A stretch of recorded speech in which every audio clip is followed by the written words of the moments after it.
नमस्कार, मैं हूं साक्षी वमगाई। सोमवार को सुप्रीम कोर्ट ने केंद्र सरकार को कड़ी फटकार लगाई है। मीडिया रिपोर्ट्स की माने तो सीजेआई गवाई ने तो नाराजगी जाहिर करते समय ये भी कहा कि हमें उम्मीद नहीं थी कि केंद्र सरकार इस तरह की रणनीति अपनाएगी और अदालत के साथ ऐसा खेल खेलेगी। साथ ही कहा है कि ऐसा लगता है कि सरकार मौजूदा बेंच से बचने की कोशिश कर रही है।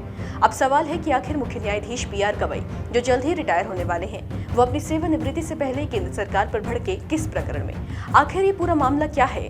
आइए आपको विस्तार से ये सारी जानकारी देते हैं। तो हुआ यह है कि सरकार ने अचानक ये मांग कर दी कि ट्रिब्यूनल रिफॉर्म्स एक्ट से जुड़ी याचिकाओं को 5 जजों की संविधान पीठ को भेजा जाए। ट्रिब्यूनल रिफॉर्म्स एक्ट यानी ऐसा कानून जो ट्रिब्यूनलों के चेयरपर्सन और मेंबर्स की नियुक्ति, उम्र सीमा, कार्यकाल और सेवा शर्तें तय करता है।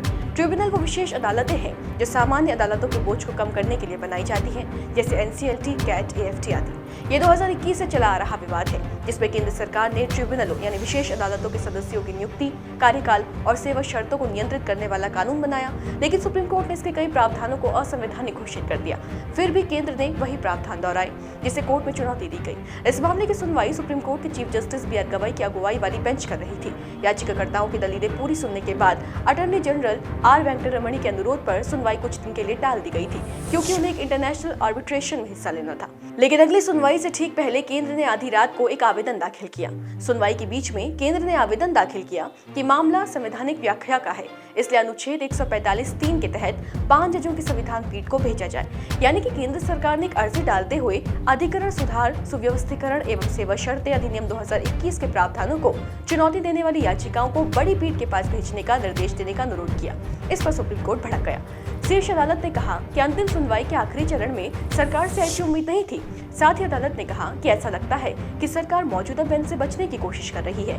पीठ ने इस मामले में मुख्य याचिकाकर्ता मद्रास बार एसोसिएशन सहित विभिन्न याचिकाकर्ताओं की ओर से अंतिम दलीलें पहले ही सुन ली हैं। ऐसे में प्रधान न्यायाधीश बीआर गवई और न्यायमूर्ति के विनोद चंद्रन की पीठ ने इस बात को लेकर नाराजगी जताई कि केंद्र अब इस मामले को 5 न्यायाधीशों की संविधान पीठ के पास भेजना चाहता है। पीठ ने कहा, पिछली तारीख पर अटॉर्नी जनरल ने ये आपत्तियां नहीं उठाई और निजी कारणों से सुनवाई टालने का अनुरोध किया। अब पूरी सुनवाई के बाद ये आपत्तियां नहीं उठा सकते। हम केंद्र सरकार से ऐसी तरकीब अपनाने की उम्मीद नहीं करते हैं। नाराज नजर आ रहे प्रधान न्यायाधीश ने कहा, यह ऐसे समय हुआ है जब हमने एक पक्ष की पूरी बात सुन ली है और अटॉर्नी जनरल को निजी कारणों से छूट दी। सीजेआई ने कहा कि ऐसा लगता है कि केंद्र सरकार मौजूदा पीठ से बचना चाहती है।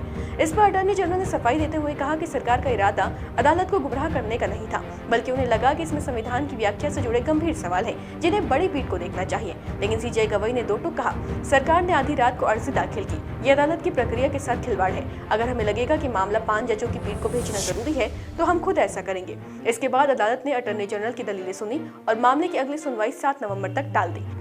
तो यानी कि ऐसा मामला जिसकी सुनवाई लगभग अंतिम चरण में है, जिसमें याचिकाकर्ताओं की दलीलें पूरी हो चुकी थी, उसे लेकर केंद्र सरकार ने अचानक ये आवेदन दाखिल किया कि इस मामले को 5 जजों की संविधान पीठ को भेजा जाए। फटकार इस बात पर पड़ी है। आपको मामले को लेकर क्या ख्याल है? कमेंट बॉक्स में जरूर बताएं।